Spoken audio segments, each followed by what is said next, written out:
Hello छात्रों, सुप्रभात। Vidya Bhavan online classes में आपका स्वागत है। पिछले वीडियो में हमने वर्णों के बारे में, स्वर और व्यंजन के बारे में पढ़ा था। आज हम जो विषय ले रहे हैं या प्रकरण ले रहे हैं वो है शब्द और वाक्य विचार या वाक्य रचना। जैसा कि लिखा हुआ है शब्द। शब्द किससे बनते हैं? वर्णों के उचित मेल से शब्द बनता है जिसका कोई अर्थ निकलता हो। यानी कि परिभाषा के रूप में हम बोले तो वर्णों तथा मात्राओं के सार्थक मेल को शब्द कहते हैं। जैसे ये मैंने वर्ड शब्द लिखा है उपवन।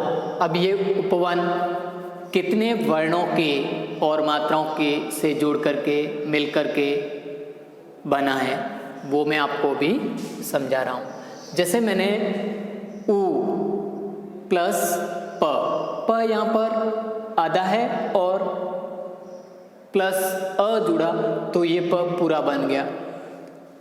फिर है व आधा और अ यानी कि व बन गया।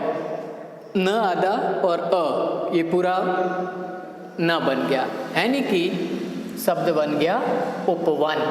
तो छात्रों यहाँ जो शब्द बना है उपवन वो कितने वर्णों से मिलकर के बना है या वर्णों और मात्राओं के सार्थक मेल से बना है।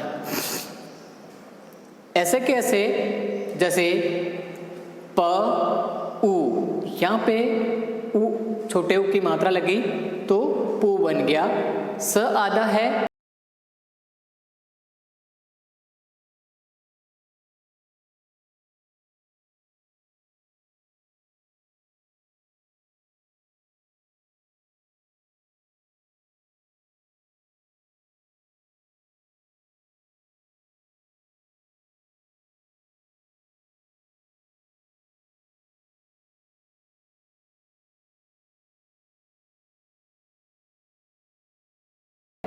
त और अ मिलकर के त बन गया। पुस्त क और अ मिलकर के क बन गया क। तो शब्द बन गया पुस्तक। ऐसे कैसे? प अ प त अंग तंग ग और अ ग पतंग। तो विद्यार्थियों इस प्रकार से ये शब्दों का निर्माण होता है या शब्द निर्माण होता है जो वर्णों तथा मात्राओं के उचित मेल या सार्थक मेल से इनका निर्माण होता है। अब आगे आता है कि शब्द के कितने भेद हैं। तो शब्द के भेद, शब्द के दो भेद हैं। नंबर 1 सार्थक शब्द और नंबर 2 निर्थक शब्द। अब हम पढ़ेंगे कि सार्थक शब्द क्या होते हैं। सार्थक शब्द जिन शब्दों का कोई अर्थ निकलता है या अर्थ निकलता हो उसे सार्थक शब्द कहते हैं। जैसे उपवन, पुस्तक, पतंग, बालक, घर, मिठाई इत्यादि। ये एक सार्थक शब्द है जिनका कोई अर्थ है, यानी कि जिन शब्दों का कोई न कोई अर्थ होता है या अर्थ निकलता है तो उन शब्दों को सार्थक शब्द कहते हैं। दूसरे नंबर पे आया है निरर्थक शब्द। निरर्थक शब्द है जिन शब्दों का कोई अर्थ नहीं निकलता हो। यानी कि जिन शब्दों से कोई अर्थ नहीं निकलता हो तो उन्हें हम बोलते हैं निरर्थक शब्द। जैसे अपन कई बार बोलते हैं चटर पटर, खाना वाना, पानी वानी, मेला वेला, ये शब्द अपन ज़्यादातर यूज में करते हैं। जैसे हम अपने घर पे होते चाय वाय बोलते नहीं बोलते, तो इस प्रकार से चटर पटर, चाय वाय, खाना पीना।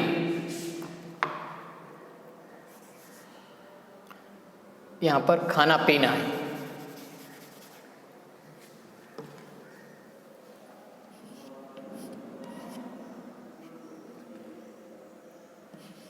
खाना पीना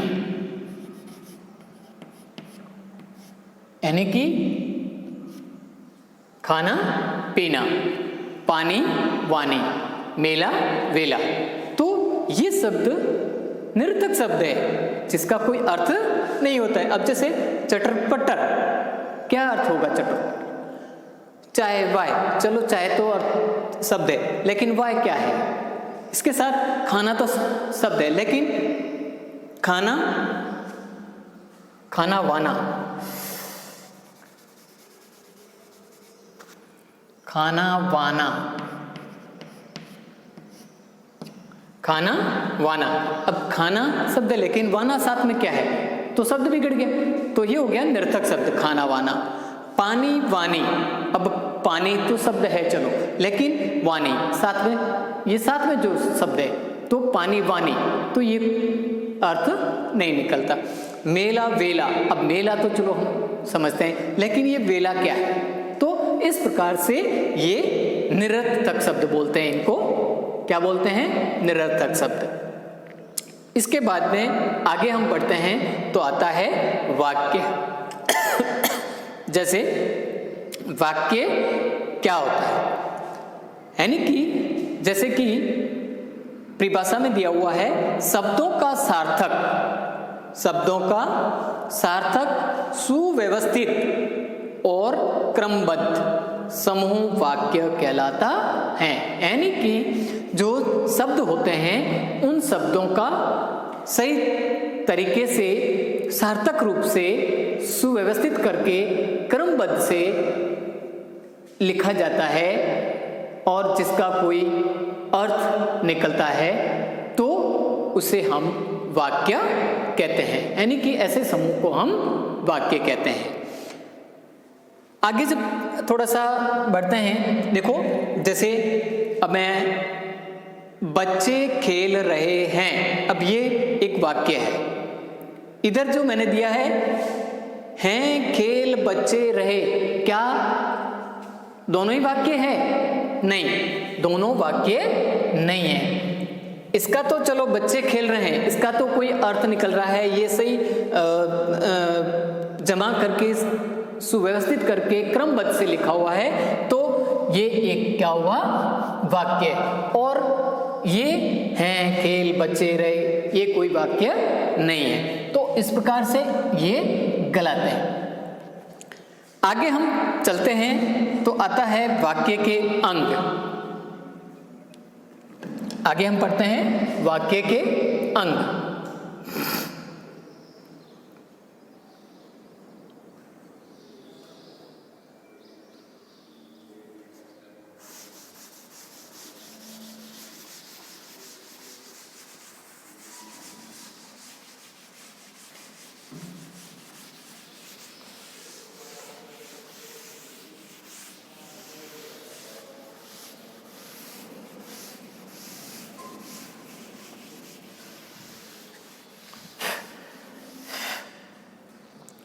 तो वाक्य के अंग,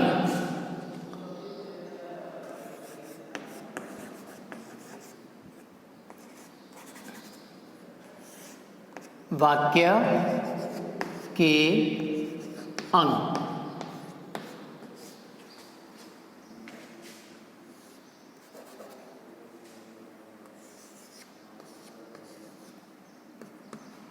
वाक्य के दो अंग हैं। वाक्य के दो अंग हैं।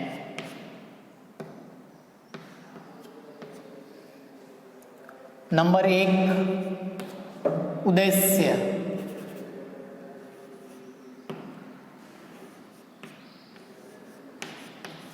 उद्देश्य, और नंबर 2 विधेय।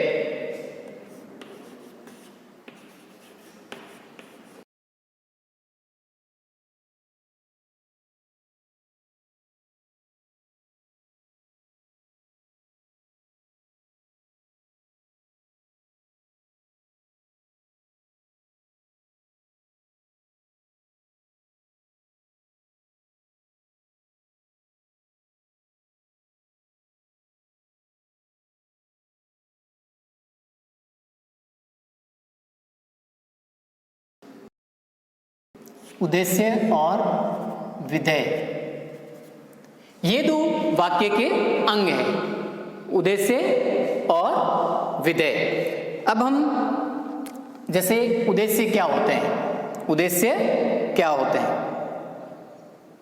नंबर 1 उद्देश्य,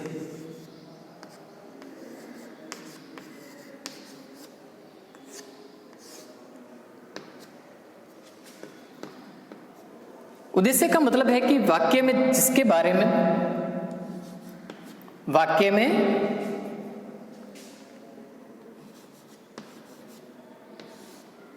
जिसके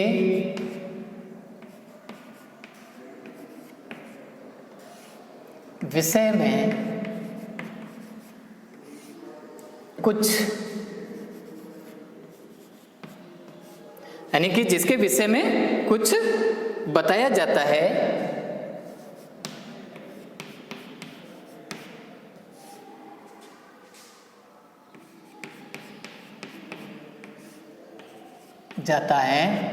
तो उसे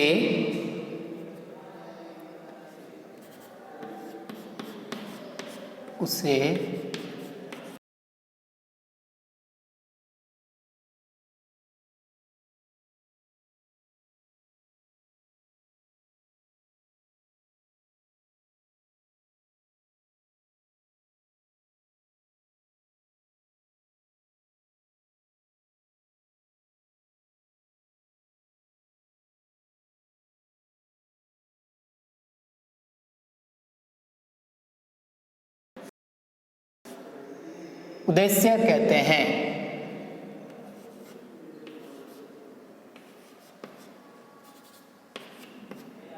उद्देश्य कहते हैं।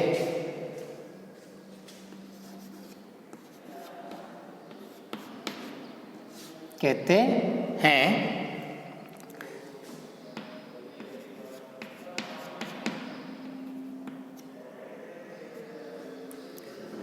जैसे जैसे तोता पेड़ पर बैठा है, तोता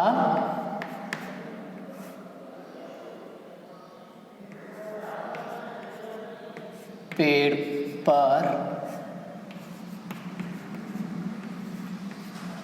बैठा है। अब ये एक वाक्य है। क्या है? वाक्य। क्या वाक्य है? तोता पेड़ पर बैठा है। अब यहां पर जो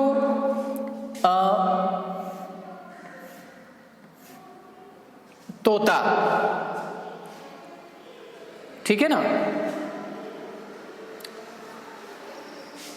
तोता क्या है यहां पर? उद्देश्य है, क्योंकि पेड़ पर बैठा है, ये किसके बारे में कहा गया है? तोते के बारे में। यानी कि इसमें कहा भी यही गया है कि उद्देश्य क्या है? वाक्य जिसके विषय में कुछ बताया जाता है या बता रहा होता है, ठीक है ना। वाक्य में जिसके विषय में कुछ बताया जाता है तो उसे उद्देश्य कहते हैं। यानी कि यहां पर पेड़ पर कौन बैठा है? तोता बैठा है। तो किसके बारे में बताया जा रहा है? तोते के बारे में। तो तोता यहाँ पर क्या हुआ? उद्देश्य। तो इस प्रकार से ये उद्देश्य हुआ। जैसे बच्चा खेल रहा है। नंबर 2, बच्चा खेल रहा है। बच्चा खेल रहा है। अब यहां पर बच्चा खेल रहा है, तो कौन खेल रहा है? बच्चा खेल रहा है। किसके बारे में ये वाक्य बताया जा रहा है? बच्चे के बारे में। तो बच्चा यहां पर क्या है? उद्देश्य। ठीक है ना? तो यह उद्देश्य हुआ। इसी प्रकार से जैसे नंबर 3, गीता पुस्तक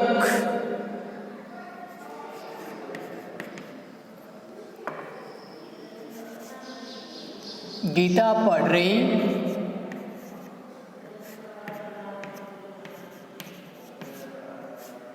है।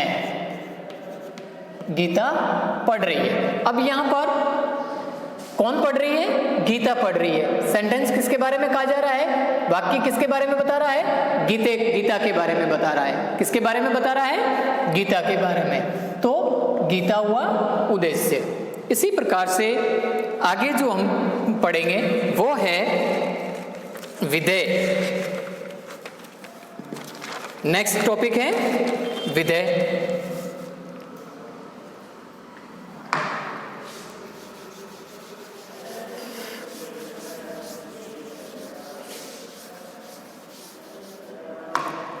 अब विधेय नंबर 2, विधेय।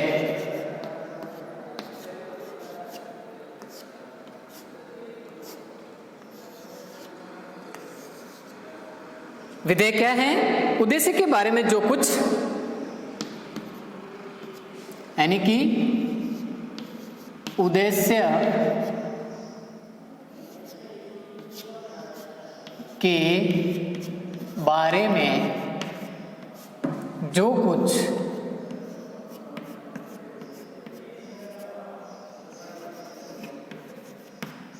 बताया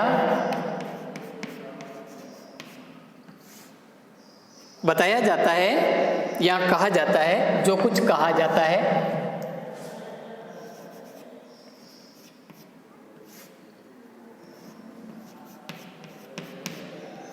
तो वह उसे विधेय कहते हैं। उसे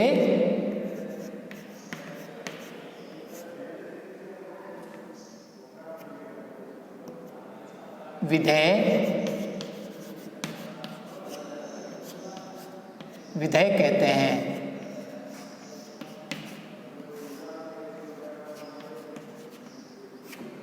विधेय कहते हैं। जैसे मैं आपको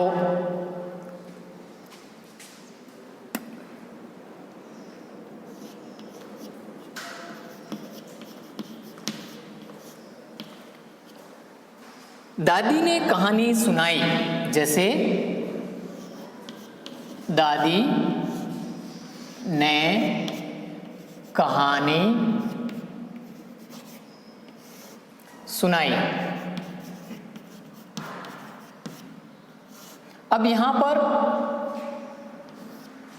जो ये वाक्य कहा गया है, कहानी किसने सुनाई है? दादी ने। ठीक है ना? तो ये जो उद्देश्य है वो उद्देश्य जो भी कह रहा है, यानी कि जो दादी उद्देश्य है, दादी जो भी कह रही है वो क्या है? विधेय। तो ये वाला जो पार्ट है वो वाक्य के अंदर क्या है? विधेय। इसको बोलेंगे विधेय। ठीक है ना? ये हुआ उद्देश्य और ये विधेय, यानी कि उद्देश्य के बारे में जो कुछ कहा जाता है तो वो विधेय होता है। ऐसे कैसे? नंबर 2,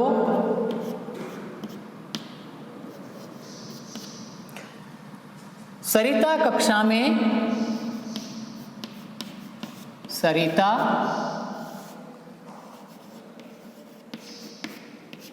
कक्षा में प्रथम आई। क्या लिखा है? सरिता कक्षा में प्रथम आई। अब विषय क्या कह रहा है वाक्य के बारे में? वो विधेय, यानी कि ये हुआ उद्देश्य और ये विधेय। ये क्या है? विधेय। ऐसे कैसे? नंबर 3,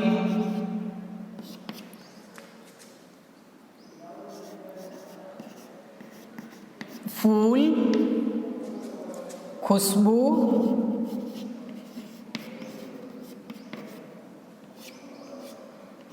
देते हैं। फूल खुशबू देते हैं। अब यहां पर खुशबू कौन देता है? फूल देते हैं। तो फूल तो उद्देश्य हुआ और खुशबू देते हैं ये विधेय हुआ। तो विद्यार्थियों, इस तरीके से ये वाक्य के 2 अंग हैं, उद्देश्य और विधेय। कुछ मैं आपको आगे एक तालिका के रूप में बना के समझा देता हूं। एक तालिका बना करके समझा देता हूं ताकि आपके उद्देश्य और विधेय समझ में आ जाए।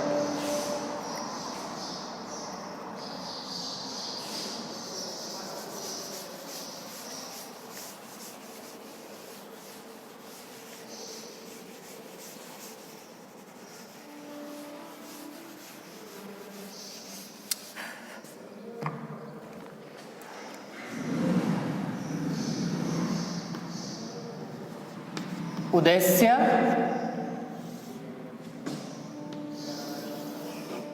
और विधेय।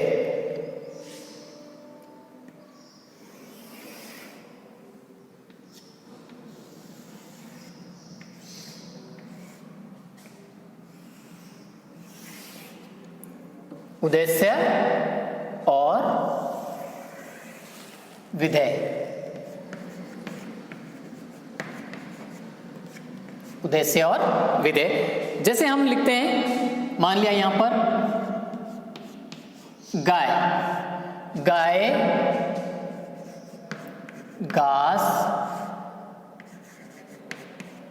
खाती है। गाय घास खाती है। यहां पर गाय क्या है? उद्देश्य और घास खाती है विधेय।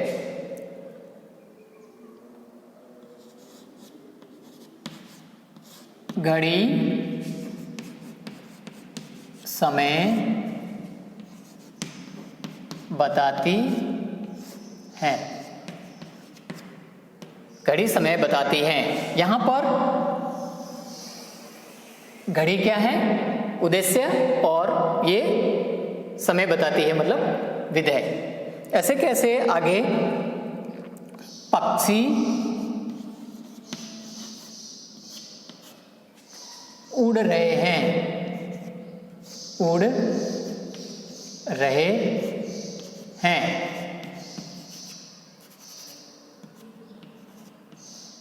पक्षी उड़ रहे हैं। अब यहां पर पक्षी क्या है? उद्देश्य और उड़ रहे हैं विधेय। ऐसे कैसे?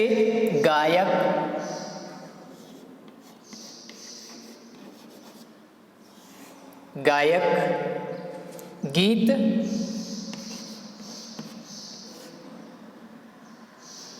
गा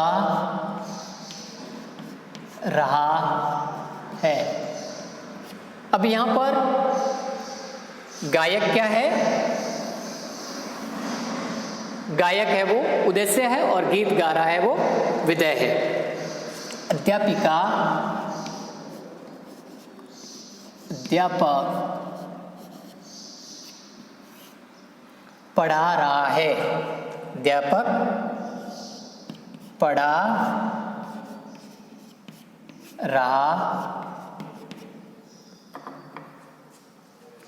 रहा है। अब यहां पर ये हो गया विधेय और ये उद्देश्य। तो इस प्रकार से बच्चों आज हमने शब्द और शब्द के बारे में पढ़ा, सब वाक्य के बारे में पढ़ा। इससे आगे हम अगले वीडियो में पढ़ेंगे। धन्यवाद।